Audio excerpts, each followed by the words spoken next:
Hi friends, welcome to my channel చిన్నారి కథలు. Friends, అందరూ ఎలా ఉన్నారు? బాగున్నారా? నేను కూడా చాలా చాలా బాగున్నాను ఫ్రెండ్స్. మీరు కూడా చాలా బాగుండాలి ఫ్రెండ్స్. చిన్న రిక్వెస్ట్, ఫస్ట్ టైం కనుక మా ఛానల్ చూస్తున్నట్టయితే ప్లీజ్ ఒక లైక్, షేర్ అండ్ సబ్స్క్రైబ్ చేయండి ఫ్రెండ్స్. ఒక కామెంట్ కూడా చేయండి ఫ్రెండ్స్. మీరు ఇచ్చే కామెంటు, మీరు ఇచ్చే లైక్ మా ఛానల్కి ఎంతో ఎంతో గ్రోత్ అవుతుంది ఫ్రెండ్స్. ఈరోజు విక్రమాదిత్యుడు వేతాళ కథల్లో విక్రమాదిత్యుడి కొలువు అనే కథ చెప్పుకుందాం. ఉజ్జయినిని విక్రమాదిత్యుడనే రాజు పరిపాలిస్తూ ఉన్నాడు. భట్టి అనే అతను విక్రమాదిత్యుడికి మంత్రిగా ఉన్నాడు.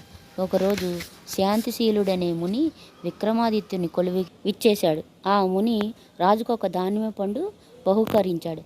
అయితే రాజు ఆ పండును తినలేదు. తన సైనికులకిచ్చి దాన్ని భద్రపరచమని ఆదేశించాడు. శాంతిశీలుడు మాత్రం క్రమం తప్పకుండా రాజుని దర్శించుకుంటూ ఉన్నాడు. వచ్చిన ప్రతిసారి రాజుకి దానిమ్మ పండు బహుకరిస్తూ ఉన్నాడు. అయితే రాజు మాత్రం ఎప్పుడూ ఆ పండుని తినలేదు. ఇచ్చిన చోటనే ఆ పండుని రాజు వదిలేయడం, సైనికులు దాన్ని భద్రపరచడం పరిపాటయింది.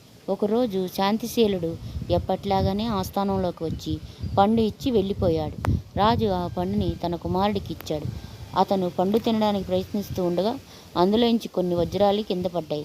అది చూసిన రాజు ఆశ్చర్యపడి సైనికులు భద్రపరిచిన వజ్రాలన్నిటినీ తీసుకురమ్మని ఆదేశించాడు.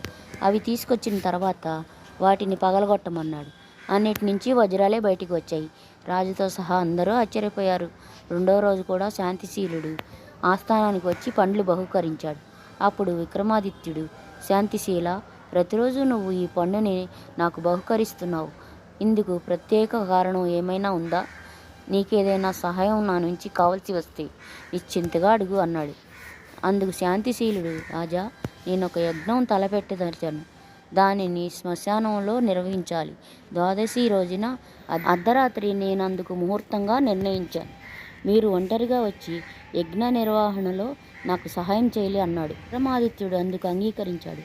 మాట ప్రకారం విక్రమార్కుడు ద్వాదశి నాడు శ్మశానానికి వెళ్ళాడు. తన కరావలం చేతని పట్టుకొని శాంతిశీలుని ముందు నిలబడ్డాడు. ముని యజ్ఞ నిర్వహణలో తలపైకెత్తి రాజువైపు చూసి, విక్రమ, నువ్వు సరైన సమయంలో వచ్చావు.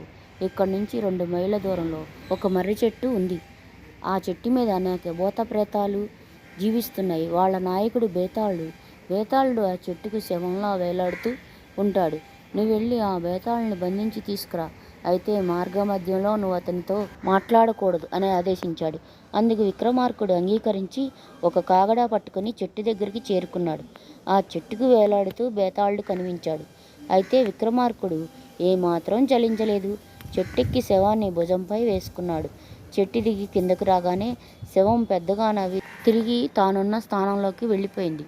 రాజు మళ్ళీ చెట్టెక్కి శవాన్ని తీసుకొని దాన్ని ఒక గుడ్డలో చుట్టి కిందకి దిగాడు. ఆ తర్వాత ఆ శవాన్ని తన వీపు మీద కట్టుకున్నాడు.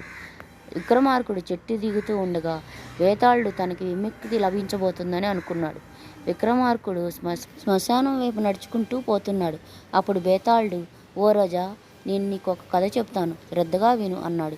విక్రమార్కుడు మౌనం వహించాడు. బేతాళుడు కథ చెప్పడం ఆరంభించాడు. విక్రమార్కుడు కథను ఆలకిస్తూ ఉన్నాడు. ఫ్రెండ్స్, కథ నచ్చిందా?